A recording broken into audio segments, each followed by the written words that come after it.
Hello. Welcome. It feels like we haven't been here in 6 bazillion years. So, in case you've forgotten who we are, this is Majority Rules. Season 1, Episode 16. This is a podcast about Mizzou Athletics majority, Olympic sports athletes. We have a very small group with us today. So this may, famous last words, actually be a short podcast. So we basically lost about everyone in this episode. And instead we'll just be adding in a bunch of video updates from all of our friends. So I'm your host, Karen Steger. I am the softball, gymnastics, and sometimes swim beat writer and Olympic sports manager at Rock M Nation. And let's go to my right. Tell us who you are, what you cover, and how was your Thanksgiving break? I'm Quentin Corpuel. I cover football, men's basketball, and some women's basketball for rockmnation.com. My Thanksgiving was nice. I was back home in Maryland for about a day, and then we went up to visit some family in Connecticut. I will say Drew Lock got the Giants family excited a couple of times on Thursday. That was pretty cool. Unfortunately, the good feelings did not last for very long. And I'm not sure how many more batches of good feelings will be served up this season for the New York Giants, but for a couple of brief moments, it was fun. But yeah, Thanksgiving was good. We got to walk around Connecticut a little bit. My aunt and uncle, they live now in East Haven, so they're about 15 minutes away from New Haven. So I got to see Yale for the first time. That was a cool experience. Very, very pretty campus, very prestigious. It looked like, in a good way, it had been standing for hundreds of years, which it has. And the town of New Haven, I liked it. So yeah, good Thanksgiving break. Glad to be back in the swing of things for Mizzou. Big basketball game on Sunday. So looking forward to that. Yeah, and now that football is almost wrapping up, you will have more time for women's basketball. Which takes us to the one down there at the bottom of the screen. Hello, sir. Hello. I am solo today. My roommate Matthew Gustafson is on the road for Mizzou Volleyball. Hear from him later, but I'm Dylan Heinrich. I am taking the rest of Mizzou women's basketball as my primary winter beats. Outside of it, I take soccer in the fall and then pretty much just hang around in the spring. So got a bunch of women's basketball updates. I got to go home for basically a whole week back to Colorado. So got the chance to watch the 2 women's basketball games in Florida, write about those. But other than that, bless you for paying for Flow Hoops. Yes, it was an experience for sure watching them play in a high school gym in front of like 50 people. So totally worth that $29.99 price tag. Yeah. But got to do nothing in the best possible way for about a week was pretty nice. So now back in the full swing of things. Got a couple games before we finally hit winter break in full. So now, do you guys have actual finals? Yes. I'm very lucky. I've only got like 2, but yes. Yeah, I've got final projects and final exams. So I think after Wednesday, I will be unburdened by academics until January. Nice. Putting the student and student journalist these next 2 weeks. Best wishes on your Thank you. Finishing your semester and while also covering Mizzou Sports. So, you guys are the women's basketball people. Let's just hop into the women's basketball talk. So let's start with Mizzou's recent stretch of games and then move into maybe what you learned at Tiger Talk in its new location, Dylan. Yeah, I can touch on the Thanksgiving games, and then Q was grateful enough to help me out for the Jacksonville State game this past Sunday. So go to Destin, Florida for the Emerald Coast Classic. Split a pair of games. You lose the first one by 23 to Syracuse, a team that was struggling heading into this matchup. In that game, really was just Syracuse was making shots. Mizzou was missing theirs, could not quite find separation for any of their top players. And then on the opposite end, Syracuse was just able to find gaps in Mizzou's defense and took full advantage of it. It was the first Power 5 team that Mizzou had seen all year and didn't quite live up to the expectations that you would see from a Mizzou team in that first test. So really just a frustrating loss for a team that seemed to have turned a corner the first couple of weeks, but luckily we're able to flush that against Wichita State, found some turnaround there, just controlled that game in all the best ways that you want to see against an inferior opponent. You're winning the glass battle, you're winning the foul battle inside, just continuously just outclassing your opponent in a sense. So nice little bounce back there from Emerald Coast. You would have liked to see them win that first day, advance to the championship, but this is still a team that's figuring out an identity. Little sneak peek of Tiger Talk. Coach P talked about it. There's a team that has a lot of scores and a lot of like first options previously with players like Nia Wilson and Lanaya Randall, who were the go-to player on their teams, now learning to play more of that support role here in these later games. So it's still kind of a learning curve, but if your learning curve is still sitting at 7-3, there are worse spots to be in. I do have a question about Syracuse. So I just listened to the radio part of the game because I was not paying for that. Sorry, Mizzou, not doing that. Yeah. Are they kind of more the style of opponent we should expect to see once SEC play comes around, like bigger, stronger, faster people than their current competition? I would say so, yeah. You could see where more so Vermont and Norfolk State were just slow them down, grind the game to a halt, just limit Mizzou's chances over and over. Syracuse wasn't afraid to run with them. They definitely matched them athletically better than some of those smaller teams. Syracuse, obviously, Power 5, New York area, you're going to get some pretty nice athletes. So that's what you saw. Mizzou has been pretty good about winning the rebounding battle against smaller teams. This game was pretty even throughout, turnovers, rebounds. The real difference was just shooting, and Mizzou could not really buy a bucket or buy a stop for the majority of this game. So not terribly discouraged by the physicality-wise with this team. It was really just a case of what can this team do to gain separation on one end and limit it on the other. Was Syracuse, was that the one who had Donovan McNabb's daughter on the team? Yes, she was. They kept talking about it on the Brad Trinago kept talking about it on the broadcast, and I was like, wait, I know that name.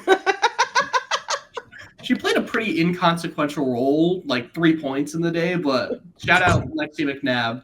But yeah, that's pretty cool. A very well-rounded Syracuse team, no doubt about it. Heard her dad was okay at Syracuse when he played there for football. All right. And then I know Dylan had a test, so he was not at the Jacksonville State game, but Quentin was there. Quentin, what can you tell us about that game and who you met? Oh yeah. So the game. Story. The game went about as expected. Mizzou 79, Jacksonville State 45. The scoring effort was pretty balanced. Mizzou had 4 players in double figures, including Lanaya Randall, who dropped her third double-double of the season with 15 points and 10 rebounds. She just absorbs contact so well, especially on offense. It's a tricky thing to figure out, especially in college. When your game is still going through a lot of growth, and oftentimes that growth involves pain. They should make a term combining those two words. But on a serious note, she has been exceptional in the paint. Robin Pinchton called her the team's best defender a little while ago, and I would agree. And what Karen mentioned a few seconds ago, I actually got a chance to meet her dad. and her younger sister, Navy, at the game. So I was able to talk with him for a while. Very nice guy. They came in from Wichita, Kansas, where Lanai is from. And so it was, I was happy to see and hear that they had been able to make the trip. And they will be back for more games. I can't remember if they're going to be at the SMU game. They're going to be at the Northern Illinois game. So hopefully I'll see them there this weekend, because that was a pleasant conversation I had. But some other takeaways from the game, I was curious to see what kind of role Abby Schreck would play. She scored her first basket about half a second upon checking into the game. It was a baseline out of bounds bucket, just easy catch and shoot from the short corner. And I was curious if it was going to be another one of those nights like she had against Western Illinois, where she would hit 8 threes. She only ended up scoring about 12 points, but it was good to see her get back on track shooting the ball, especially as she had shot, I believe,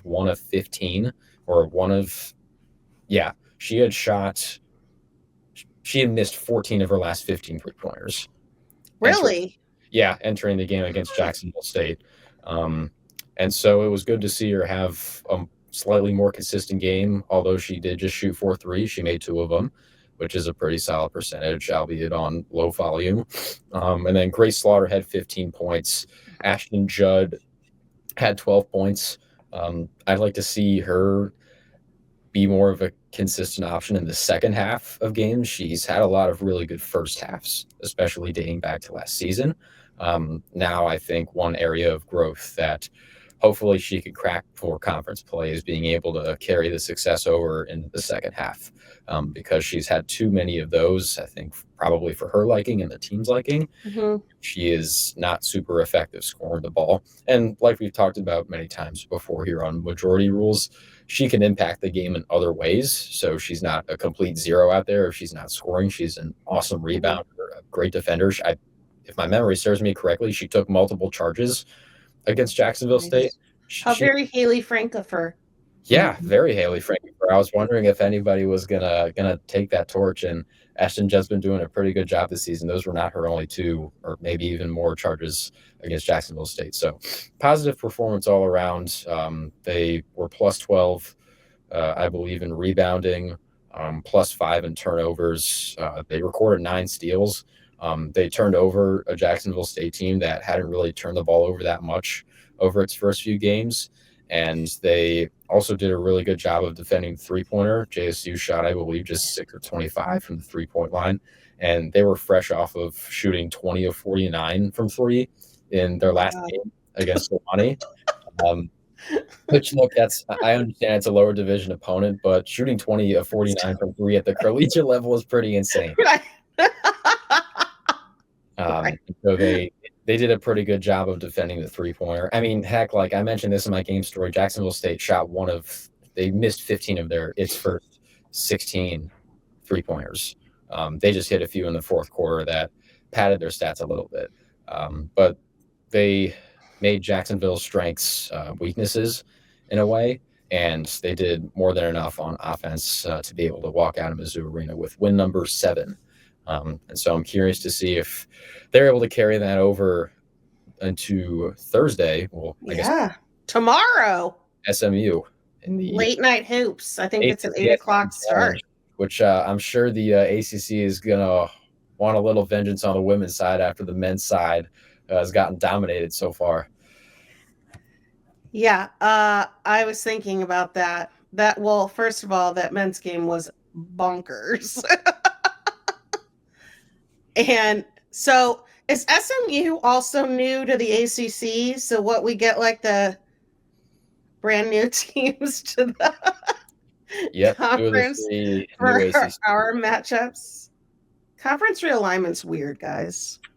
I've been Garrett, I was actually telling people on our way back from Texas A&M for the football game, we actually drove past SMU, and there was a banner on the outskirts of campus that we passed that said, "This is ACC country." No, this is not on the Atlantic coast. And yeah, I've personally never thought of Dallas, Texas as ACC. I guess that's the world we live in now. So weird. So weird. So yeah, SMU, the next opponent. What do we know about them? Either of you? Yeah, I guess I'll take this part. So SMU they struggled last year when they were a part of the American Conference, now having to make a jump to the ACC, which not only are they a power conference, but a very well-rounded women's basketball power conference.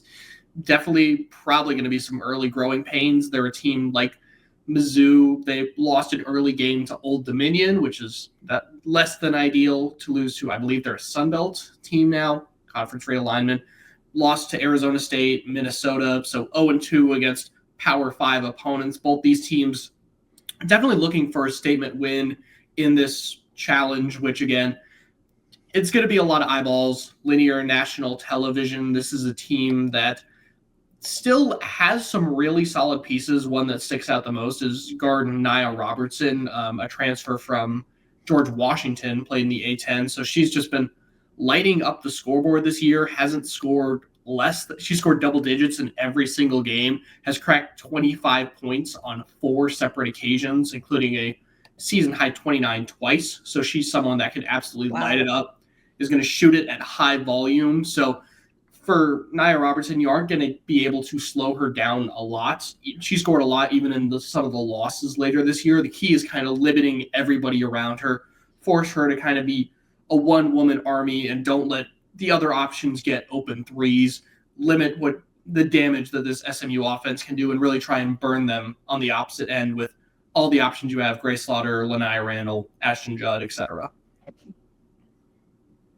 Sounds good. Quentin, do you have anything to add about SMU? Nothing specifically about SMU, but one thing I'm curious to see tomorrow is what kind of minutes and what kind of impact that Tilda Sjokvist.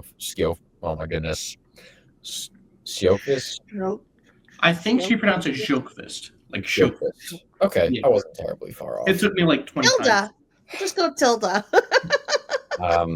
Well, they call her Tilly, which I think is pretty cool. I love that. Oh, shit. Like, I was like, Tilly, Jeremiah Tillman was like my favorite Tiger. So. Oh. Okay, I loved it. I love there's now a girl Tilly. Yeah, you have another Tilly in your life. Well, last game, Tilly in 21 minutes didn't score, but had 3 rebounds, 6 assists, a pair of blocks, and just 1 turnover. And both Hannah Linthicum and Ashton Judd, after the Jacksonville State game, just raved about her. That's awesome. Not just her on-court abilities, but her leadership as well. Which is, naturally hard to do as a transfer. Like Eli Drinkwitz has talked about it on the football side, specifically with something. What's that? We don't talk about that here. What if it relates to a point about allegiance? Is that fine? I'll allow it. Okay. Well, he was talking about with Zion Young, also a transfer, also a first-year player here at Mizzou. It's naturally difficult to establish yourself as a leader immediately just because you're new, especially on a team where a lot of people had been there for a while and were already set in stone vocal leaders. But it seems like Tilly, even though this is her first season as a transfer from Presbyterian, she's established herself as just that. She is a very good quarterback on offense. It's very clear that she knows where everyone is at all times. And not only that, she is able to get the ball to open people from the beginning of the shot clock to the very end. I believe she had a late clock assist to, I want to say, Angie Ngala Kalandi. I think I could be wrong. But the shot clock was winding down. She had the ball between the left wing and the top of the key. And she is not super sure of herself scoring the basketball yet. I think that's a part of her game that can get unlocked. But I think the general feeling was, Tilly, you got to do something yourself. No one's open. Sure enough, with a couple seconds left on the shot clock, I think Ngala Kalandi springs free for a split second. Tilly, boom, hits her wide open for a layup. Nice. It's just that next level playmaking that is a huge help for Mizzou on offense, especially when half court possessions get stuck.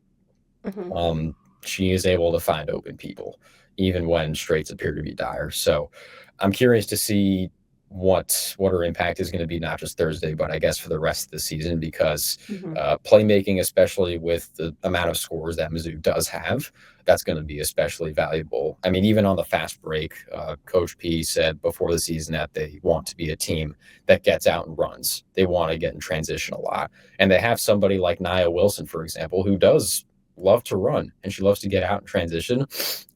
But I would argue that Tilly's probably the best passer on the team. And that really, really shines in transition. And so I really appreciate the way she plays, mostly because that's kind of how I made my money when I played basketball. At least offensively, I wasn't a great scorer, but I tried my best to be intelligent and find open people. And especially when you have somebody who's as good as Grace Slaughter, as good as Ashton Judd or Lanai Randall at scoring themselves, having somebody to set them up is pretty key. And Tilly definitely provides that. Awesome. Thank you. And then Dylan, I know that you just came from Tiger Talk, which is now at Harpo's for the rest of basketball season. What, if anything, did you have to take away from your experience there? Yeah, Tiger Talk, for those who don't know, they just sit down with the coach of the week pretty much, and most of it's fun, lighthearted talk. Sometimes they'll occasionally get into some game speak, and maybe you learn a thing or two, but for the most part, it's a lot of lighthearted fun. Turns out Abby Schreck, her mother is a huge fan of The Wizard of Oz and has like a shrine in her home, which is something I didn't know I needed to know, but I'm glad I learned it. That is fun. I mean, it was a lot of real coach speak. I shared the one little nugget about everyone being a scorer. I think the other one, I know you saw this, Karen, is Mariah Vincent is one of the freshmen that we haven't seen. I got a chance to write about her back in May. Still one of my favorite pieces I've written, but besides the very point, good. Thank you. So she's been battling with a knee injury. Coach P got a chance to talk about her and compared her to former player Amber Smith, who was well before my time, but in the way that she can kind of defend multiple positions, is a real 3-level scorer, which Mizzou has a lot of very talented people who are scoring the ball, but outside of really Grace Slaughter and at times Ashton Judd, you rarely see someone who can do really well inside in the mid-range and from deep. So I think that's something that whenever Mariah or Mo gets healthy, I think that's something that she can add, because we've already seen London Vincent come in and be productive in spurts, but again, according to recruiting rankings and everything like that, Mariah was supposed to be even more productive as a freshman. So if she gets a chance to get in, especially when we get closer to SEC play, could be a really important spark off the bench, assuming she gets healthy soon. Is there any sort of timetable on that? It's an injury that she suffered when she was still in high school, right? Yeah, it was back in February, they said. So I would be shocked if she's out the whole year, unless it's by design, just to make sure you're keeping everybody safe. But I mean, she's looked healthier and healthier. I believe I've been seeing her in the brace less and less. So if I'm no expert, but I would not be surprised to see her back by the beginning of the new year in SEC play. That would be my unproven, unfact-checked opinion. I like it. Thank you for offering that. Anything else from Tiger Talk? Nothing else. I will say Harpo's, they got a really nice atrium. They got some lights strung up for the holiday season. It's very pretty to walk into. So it was a good hour spent hanging around, I will say. Nice ambiance. Exactly. Okay. Maybe I'll check it out one of these times. We'll see.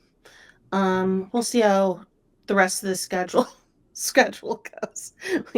We are obviously, by the fact that there are only 3 of us here, having a hard time getting everyone together. So, we'll see. I will be at the game tomorrow, as will both of you, right? I will be there. I'm TBD. I have several final projects to turn in on time, so I might need to prioritize academics tomorrow. What's that? There will be a Rock M presence no matter what. Okay. Good. Okay. I'm anxious to use since I missed Sunday's game. Which it turns out I wouldn't have been able to go anyway because my garage door was stopped working and my car was being held hostage inside of my detached garage. I found out on Monday morning when I tried to go to work and I couldn't open my garage. And I was like, oh, well, that's cool. I had to Uber to work and then YouTube some videos to figure out how to get it open so I could have my car back. Karen, that's like last season, DeAndre Ayton, who plays for the Portland Trailblazers, got iced in his house and was out for a game because of it. It was crazy. Well, it was kind of funny because I was already running late. So I was like texting my coworker and I was like, I'm going to be like 10 minutes late. I was going to be later than that. And then I walk out to my garage and I'm like, so I'm going to be, I don't know when I'm going to be there. I was like, I can't actually get into my car. Good times. Love the winter. Yay. So let me mark the time down here. So next in our show will be Abigail's update. She's like busy doing NASA stuff now. She's a big NASA girl. With her burgeoning StratCom career. So she will have an update here. And then we were going to do something fun where I was going to plaster Matthew's picture on the screen and then play his audio file. But he is going to actually have a video for us. So he took away that fun thing. Something to think about in the future. Try to find, Dylan, maybe you can help find an embarrassing picture of your roommate that we can plaster on the screen to use in case he's gone at a later date. My suggestion was going to be like a Matthew puppet. That would be cool. I like that idea. And then we also, since Rory's not here, she's out semi-formaling it. She will also have a video update from Swim and Dive from the UGA invite, which I was watching on my phone for live updates, and holy best times. So many. It was actually insane how many that there were. So, and we'll have an update from Matthew for wrestling. My name is Abigail, and I'm the cross-country and track and field reporter. If you're wondering why I'm wearing holiday lights, it's because Christmas came early for me. With Missouri's brand new, banked indoor track, the track and field program can now host indoor meets for the first time since 2020. Coach Halter announced their schedule early in November, and he announced 5 indoor meets that I get to go scout, so I'm super excited about that. That's basically the only update in the track and field world, except for SEC triple jump champion Euphenie Andre has been posting in her Missouri gear. It seems like she's returning for another season, maybe with another championship on her mind. That's all I've got. Stay tuned for next week. Bye! Welcome in. I am outside of a Whataburger in Pryor, Oklahoma. Matthew Gustafson here.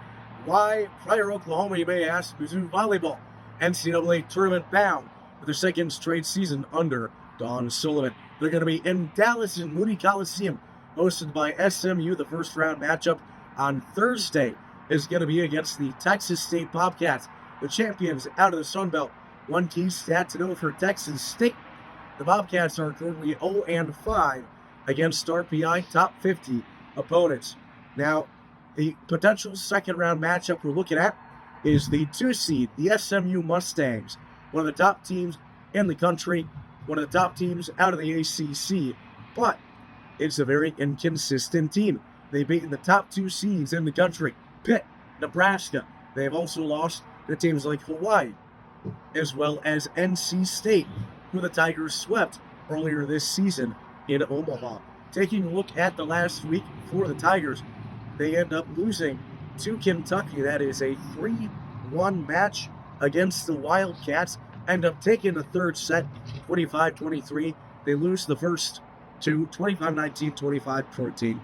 and they end up losing a heartbreaker in set 4, 25-20. They end up giving up a 7-0 run to close out that fourth set. Jordan Island, the highlight of that match, with a over 300 hitting percentage.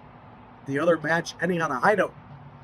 Auburn, they end up sweeping the other Tigers in Columbia on Saturday, 3-0, 25-18, 25-19, and 25-16. The offense was humming, hitting 406, limiting Auburn to a 189 hitting percentage.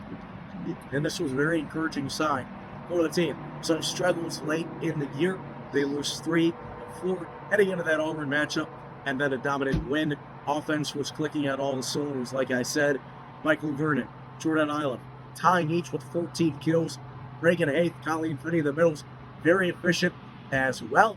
And Melina Crownover having a really solid match. Looking at the SEC awards were announced. 3 Tigers, Maya Sands, Jordan Island, Michael Vernon, all making the SEC first team. Only team in the SEC with 3 players on that team. Vernon as well, named Newcomer of the Year. And for the second consecutive year, Maya Sands being named Libero of the Year in the SEC. Finally, Melina Crownover ends up being named second team All-SEC. So moving it back to this week, you have matchup Thursday, 4 p.m. against Texas State, and a likely matchup Friday night, 7 p.m. against SMU. Something to keep in mind, this team's best win this season came at a Lone Star State in Austin against the 2-time defending national champions Texas. Will they be able to rekindle that magic? We'll find out. Hello everybody, and welcome to, I know, the part that you've all been waiting for, the swim segment. So let's get right into it. About a week and a half ago-ish, the men's swim and dive team, as well as the women, went to Georgia for the Georgia Invitational. Now, there were about 8 teams there, but not everybody swam. So we had Florida, Georgia, Alabama, LSU, Missouri, South Carolina, Wisconsin, and Georgia Southern. Now those last 3 teams, that South Carolina, Wisconsin, Georgia Southern, they only competed in women's diving. So you'll look at the standings and see Missouri women took 5th out of 8, but technically they took 5th out of 5th, with those last 3 teams only competing in diving.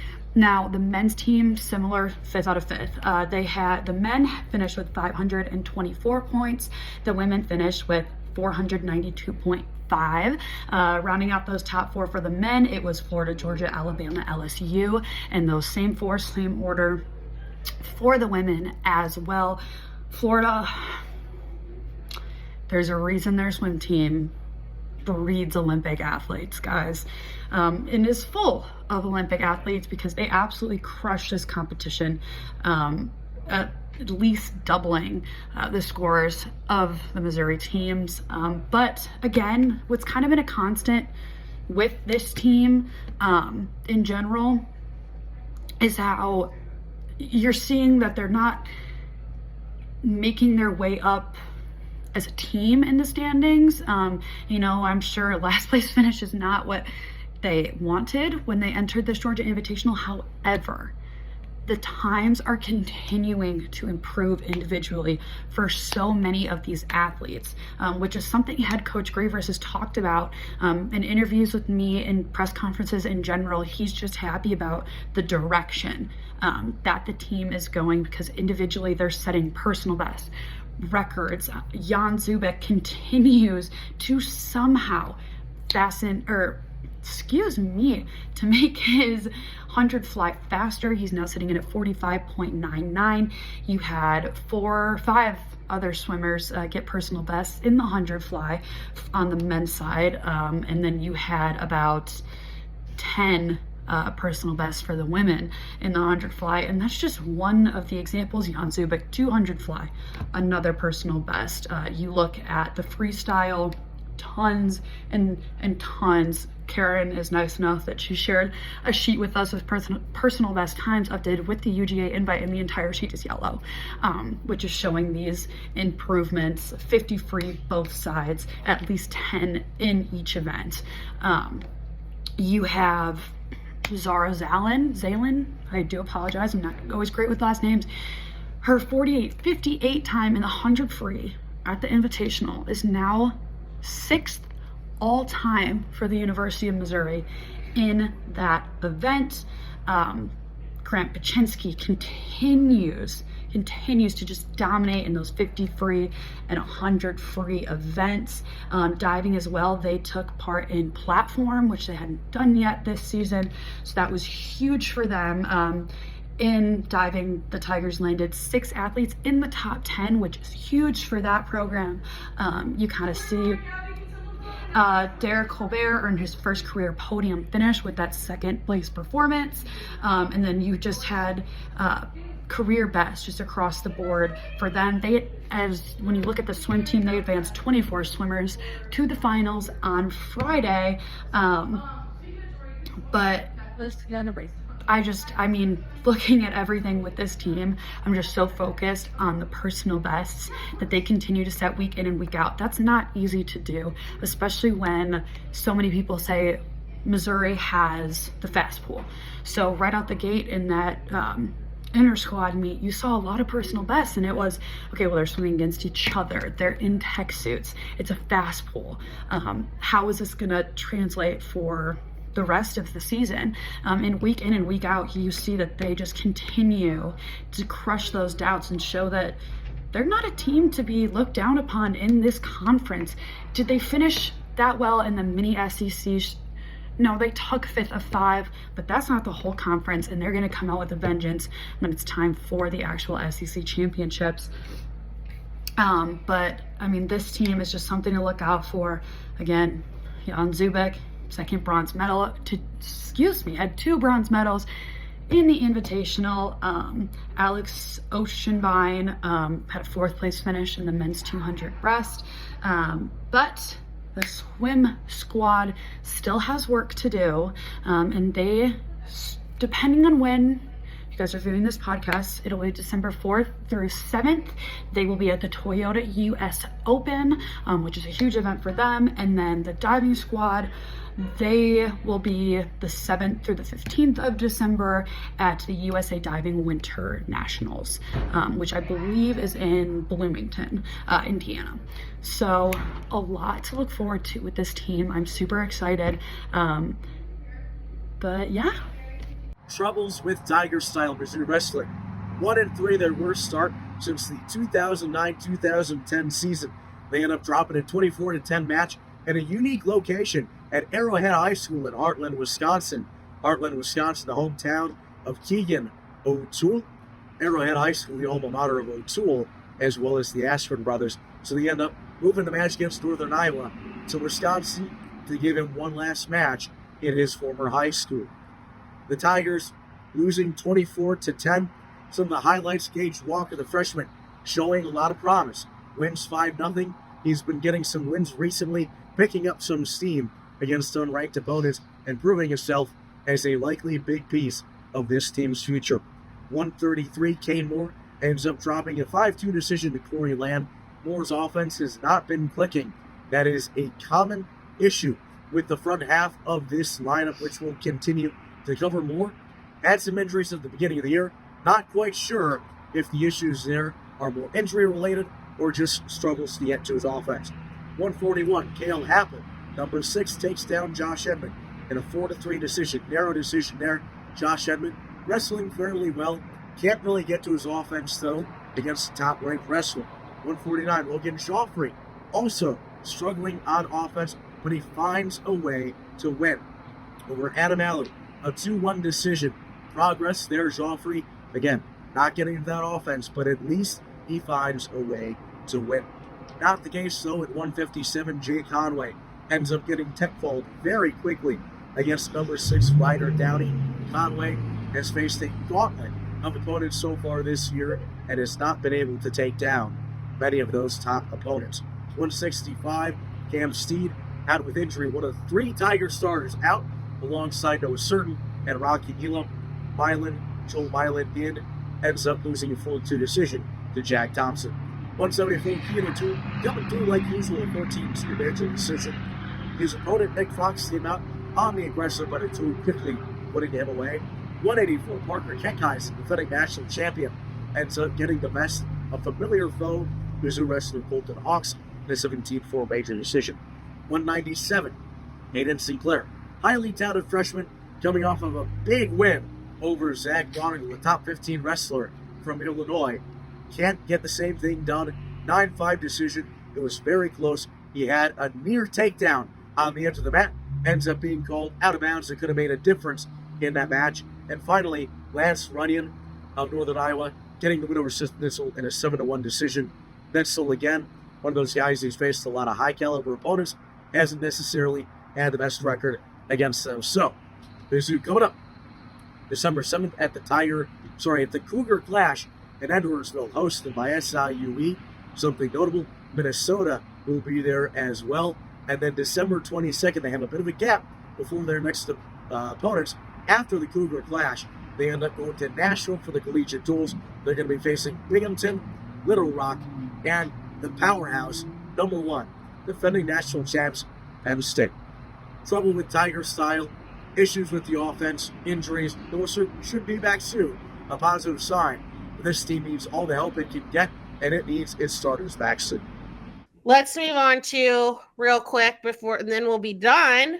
Some out-of-season sports updates. So I just have a couple of things here. So we are now less than a month removed from gymnastics season. That was very shrill. I'm sorry.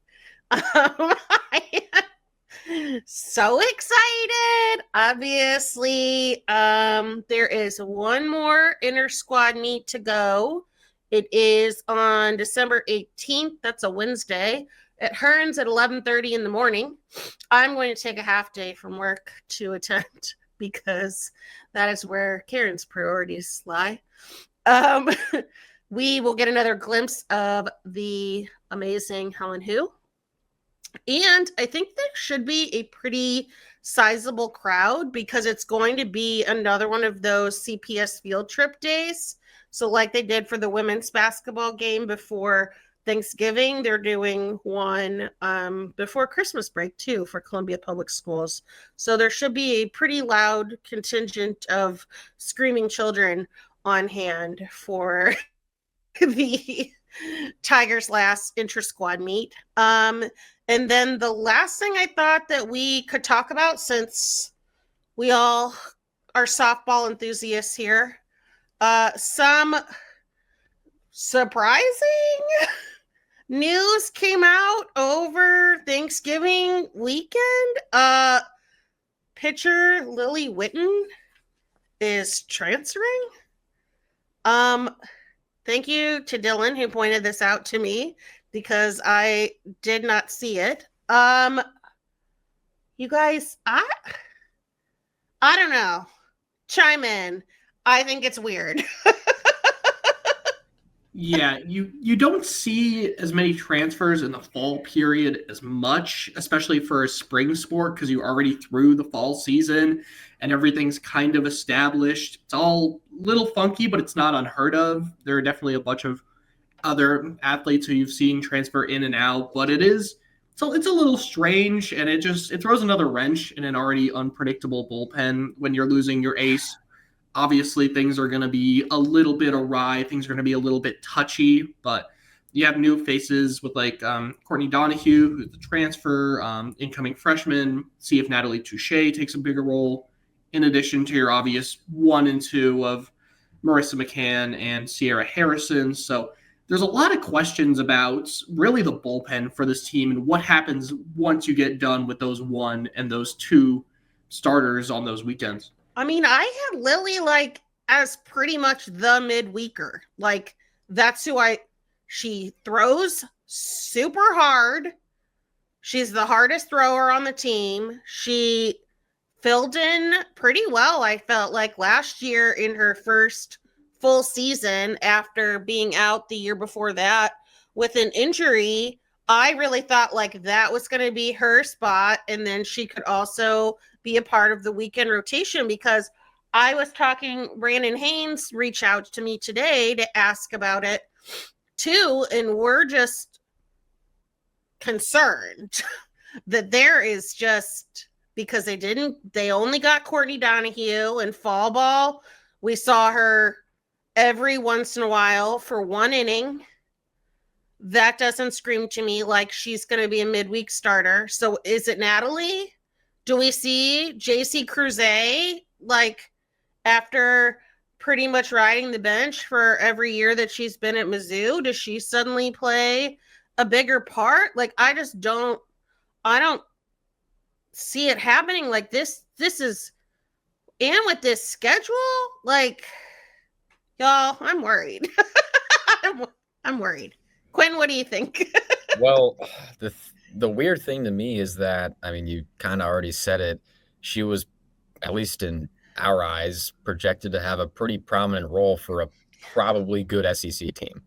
And oftentimes you just don't see players in that role on that kind of team go elsewhere. Most of the time you see with the people in the portal, they were just buried on the depth chart if they're at a really good school. Like the pinch runners. Yeah, exactly. Play every once in a while outfielders. Yeah, that's what makes those moves pretty surprising. And so I would imagine she's going to field a lot of high major offers, especially because, yeah, she did look pretty good in a slightly elevated role last season. And so especially with the loss of somebody like Lauren Krings, like you're going to have to rectify that somehow. And now that Witten's gone, I fear a little bit that the pitching is going to take a bigger step back than we might have thought beforehand.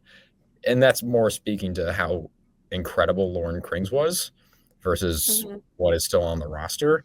I don't think I'll ever forget the do or die game against Omaha, where she went, I guess, not necessarily shot for shot, but pitch for pitch with another softball pitching titan in Cameron Meyer, who also had an iron arm that just never seemed to wear. And so it was already going to be hard to replace that. And I think Marissa McCann and Sierra Harrison are going to be good, like they were last season. It's just everything behind that I'm unsure of. Then again, rotations shorten, especially when the postseason comes around. So every season, it kind of depends on whether you need him or not. But yeah, Lily Witten would have been nice to have for Mizzou, especially considering what she flashed. But obviously, that is not going to be the case. And I hope she finds a better situation for her, because clearly something at Mizzou wasn't quite working out. Yeah. Where is she from, Missouri? I'm almost 100% sure she is. I've got the roster. I was thinking so. Yes. I didn't remember. I believe for she's sure. from St. Louis area. I think so. If that's where Tunis is. I can't say I'm familiar. Okay. Yeah, I was just very surprised by it. And the timing, I guess the timing is weird too. Yeah. You just don't see players enter the portal. What are we? 1, 2, 3 months from the season starting? Pretty much 2, yeah. Yeah, it's kind of crazy. I mean, it did seem like during fall ball, the games that I was able to attend, and Dylan, I know that you can probably attest to this too, they were leaning heavily on Natalie Touche a lot. So it did kind of make me think that they're planning on her playing a bigger role.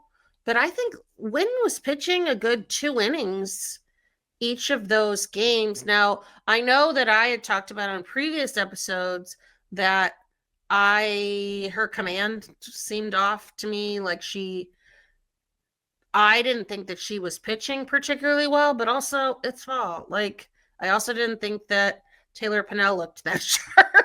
So, what do I know? Also just fall ball. But yeah, with them not picking up any, with just the one pitcher in the portal and not having any freshmen, like, I'm just afraid they're going to run out of arms. Yeah, I wouldn't have been surprised if the conversation was really like, we're looking at both Natalie and Lily for your midweek starters, and Larissa maybe saw something in Natalie that gave her the edge. Who knows? But definitely shortening the rotation this close to the season, rarely a good sign. Yeah, so guess just something to keep an eye out for. So that's really about all from here. Please head over to Rock M Nation and support the work of so many student journalists, and we have some really amazing other writers as well. Last week we put out 40-something articles. You also can support us by subscribing to this podcast feed, leaving a 5-star review. I'd love to see some comments. One time I commented about myself. That's kind of sad. It'd be nice if someone would say some words that isn't someone that works for us. But that's just me. Also, please join our subscription service, rockm.plus. It's super cheap. It's only $5 a month. $5 a month. You can follow us on the Twitter, though I'm trying not to use it as much these days. I am at Karen Steger. Matthew, who's not here, is at M_Gustafson27. Dylan is at Dylan R. Heinrich. Quentin is at Quentin Corpuel. Rory is at Rory Whetstone7. And Abigail is at Abigail_clap with a K. You can also follow at least me and Dylan and Rock M Nation on the Blue Sky. Maybe Quentin will join us there at some point. Who knows? Well, we'll see. We'll see. I mean, the last few times that the Twitter/X has threatened to go under, it didn't. But maybe I'll make one just in case. Always good to have a contingency plan. Yeah. So thank you everyone for joining us. Hopefully next time there may be some more of us. We'll see. I don't even know when we're recording next. Gotta check that on the schedule. So go Mizzou Volleyball.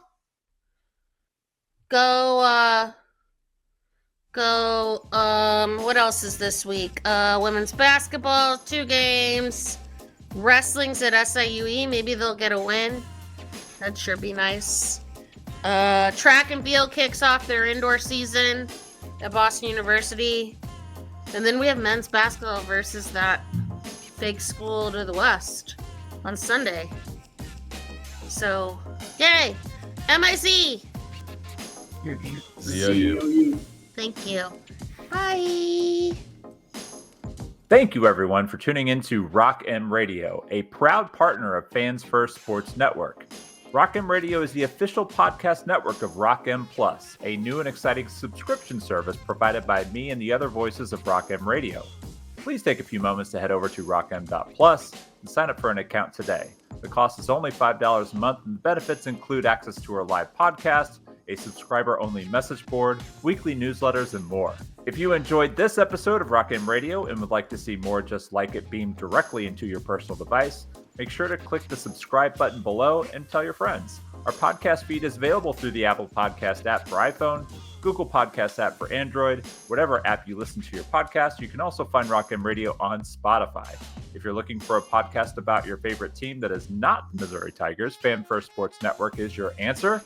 A full podcast network loaded with the team-specific podcasts covering Major League Baseball, the NFL, NHL, NBA, MLS, and more. And we'll be back with more episodes of Rock M Radio coming to you soon.